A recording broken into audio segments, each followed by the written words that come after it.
السلام عليكم ورحمة الله وبركاته.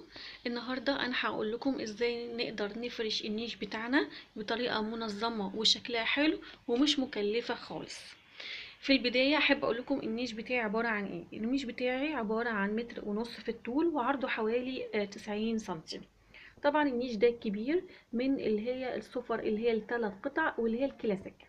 طبعا النيش كبير جدا، وأنا علشان خاطر افرشه محتاجة يعني حاجات بسيطة. وانا انصح كل عروسة بتحاول ان هي تجهز نفسها انها ما ترهقش نفسها ماديا في ان هي تشتري الصيني اللي هو كذا طقم شاي وكذا طقم قهوة وكذا كاس ايس كريم وكذا كاس جيلي واختراعات كلها ملهاش اي لازمة خالص. ليه بقى؟ ليه؟ لاني انا دلوقتي مش عشان الفلوس ولا اي حاجه خالص، لا احنا دلوقتي بقينا لازم نكون عمليين اكتر من الاول بكتير. لازم نحط فلوسنا في الحاجه اللي نقدر نستفيد منها، واللي هي يعني حسيتي ان انت حطيتي فلوسك في حاجه فعلا تستاهل، مش مجرد صيني ممكن في اي لحظه ممكن يتكسر منك، وانت طالعه خبطتي فيه تتكسر، طفل فتح النيش اتكسر، خلاص كل الموضوع انتهى. علشان كده مش لازم ان احنا نشتري حاجات غالية قوي، نشتري حاجات في المعقول خالص، وكله هيتفرش في النيش وبطريقة منظمة هنفرشها، وبشوية حاجات هنزودها عليه بسيطة قوي. النيش بتاعك هيبان قدام الناس ان هو مفروش بطريقة حلوة، وان انتي برضه عروسة والحاجة بتاعتك شكلها حلو. اول حاجة هنجيب مفارش. المفارش دي طبعا انا فرشة بس مفارش في الجزء اللي فوق والجزء الوسطاني، انما تحت انا مش فرشه مفارش خالص. ليه بقى؟ لان الموضوع مش باين، هو مجرد حتى طقم الصيني مالي المكان خالص. 6 مفارش بيتفرشوا في الرف الواحد. المفرش ده ستان وفيه شغل اورجانزا. انا حاطه اللون الذهبي لان هو مع النور بيدي ضي وبيدي شكل حلو للنيش. في بقى منه الفضي وفي منه النحاسي او المعكسي. انا فرشاه بالطريقه المستطيله دي اللي هي شبه السمبوكسه. طبعا كله فوق بعضه، كله جنب بعضه، كله جنب بعضه. الحته اللي قدامي دي واخده حوالي 4 مفارش، وفي مفرش في الجنب وفي مفرش في الجنب التاني. طيب ايه تاني محتاجينه؟ محتاجين شويه ورد مجفف، طبعا بيدي ريحه حلوه. اول ما تفتحي النيش تبص تلاقي الريحه بتاعت النيش فعلا بيبقى شكلها حلو، ريحتها حلوه، وكمان بيبقى شكله حلو. يعني انت عندك منه اللون الاخضر واللون الاحمر والفضي، وفي الوان تانية كتير وكلها بيبقى حلوه وبتدي شكل حلو. طيب بدايه ايه تاني؟ طبعا غير الخرز، يعني الخرز ده مهم قوي. الخرز ده انا بجيبه، انا بشتريه، لا انا ما اشتريتهوش. الخرز ده هو كان عندي عقدة قطع منك، ممكن تحطيه في قلب النيش. بنتك عندها عقدة قطع منها بتلميه وبتحطيه بشكل حلو في النيش. طيب ايه بقى؟ هنقول هنا على طول بشكل سريع ان هنا جبت طقم شاي، وطبعا في زرعه في النص لونها اخضر، عشان كده انا حطيت الورد لونه اخضر وفرشته بالطريقه دي. يعني 6 فناجيل ووراهم على طول الطقم بتاعهم، بقيه الطقم بتاعهم. بعد كده ده اللي جوه دي بوله، دي بولة سكر تقريبا، واتنين 3 طقم شاي، طقم قهوة، واتنين طقم شاي. يعني انا مثلا عندي الطقم 6 قطع، مش لازم افرش ال6 قطع، لا ده كده مش مظبوط، لا افرش على قد المكان اللي قدامي. يعني مثلا قدامك هنا طقم قهوة، طقم القهوة ده طقم عادي قوي. يعني انا لما اتجوزت في بداية جوازي ما كنتش برضو حابة ان انا اشتري كتير، وحتى بعد ما اشتريت اكتشفت برضو ان انا اشتريت كتير. هو طقم القهوة ده يعني قليل قوي اللي بيحب يشرب قهوة. حتى في بيتك لما بتيجي تشربي القهوة ما بتعرفيش تمسكي الفنجان الصغير ده. خلينا عمليين ونتعامل بشكل عملي. الحاجة اللي احنا نشتريها نكون احنا بنستخدمها فعلا، ما بنكونش جايبينها بشكل جميل. واحنا جايبينها بشكل جمالي خلاص نجيب بقى على القد وعلى قد المساحة بتاعتنا، لان الحاجة في السوق غالية، بدل ما نجيبها ونركنها عشان الناس تتفرج عليها، لا ناخد الفلوس نشتري بيها حاجة تانية احنا نستخدمها. ده طقم الشاي 6 قطع، انا قلتلك ان انا حطيت 4 بس، وزينتهم بشوية الكريست اللي هي الحاجات اللي هي زي الحاجات المدورة دي اللي هي الورد الملون، ومعاهم سلسلة برضو منه اهو بالظبط كده زي ما انت شايفة. دي سلسلة، وهنا شوية الخزف دول انا هوريهم لك اهم. اهو مش خزف، هو زي ايه الحاجات اللي هي انا نسيت اسمها والله. ورد كده اهوت بيتباع عند اي حد، وممكن كمان يبقى بتاع عقد يعني عادي. هنا ادي هنا الطقم المروحه دي شبه الكريستاله كده، طبعا دي مش اصليه ولا حاجه، بس هي شكلها حلو وبتلمع. وحطيت في النص كاس، وحطيت في النص هنا برضو تحت هنا ورد مجفف.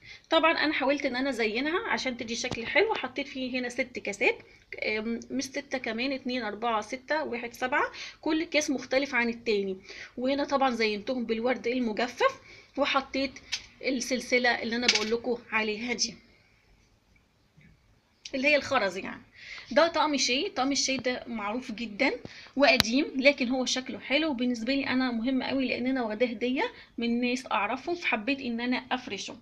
نيجي بقى للكوبايات اللي جوه دي. الكوبايات اللي جوه دي كانت ساده خالص، هي شبه فتافيت السكر، كوبايه تقيله قوي اصلا ما ينفعش ان احنا نشرب فيها، لكن هي بتتحط للزينه.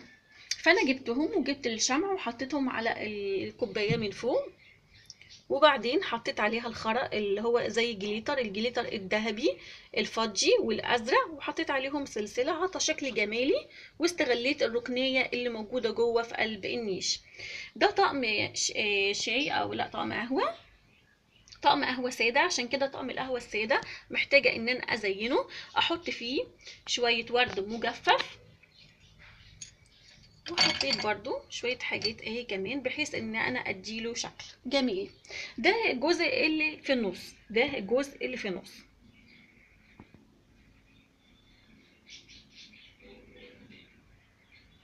نيجي بقى للجزء الاخير اللي هو بيتفرش فيه طقم الصيني.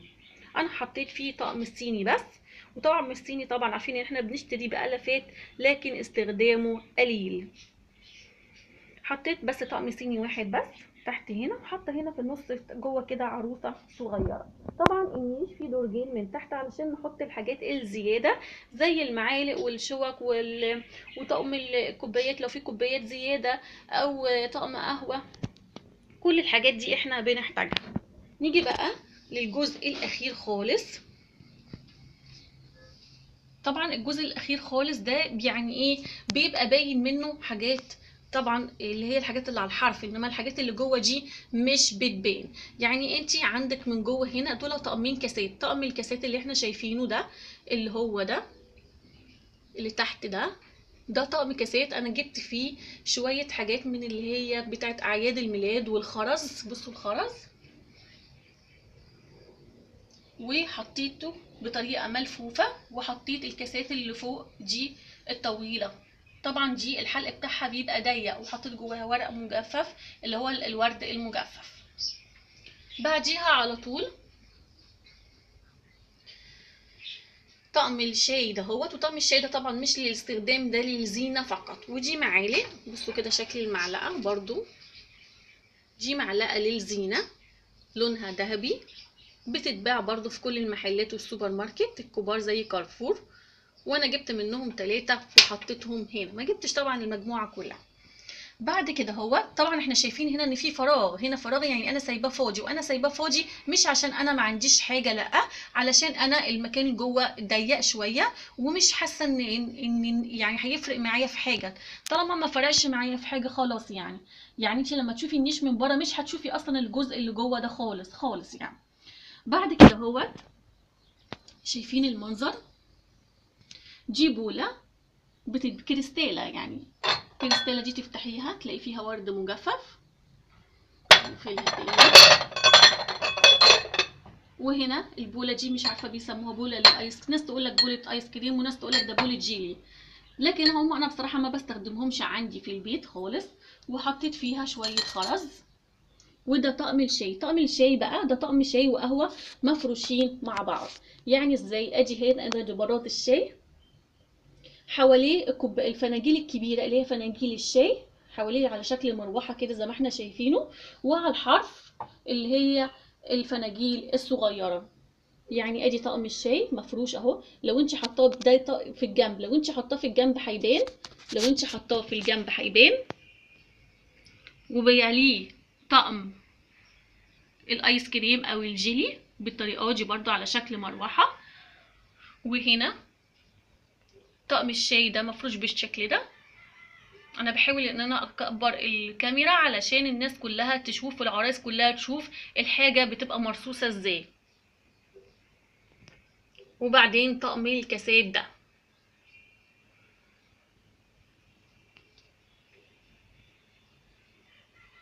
وطبعا المفارش اللي انا حكيت لكم عليها هما 6 مفارش موجودين في قلب الرف، 6 فوق و6 تحت، ادي 12 مفرش، انما تحت انا مش فرش حاجه. اتمنى ان تكون المعلومه اللي انا حبيت اوصلها لكم وصلت. العرايس ما يكلفوش نفسهم كتير وما يشتروش حاجات كتير، حاجات بسيطه نقدر نعمل منها حاجات يكون شكلها حلو ومنظم. السلام عليكم ورحمه الله.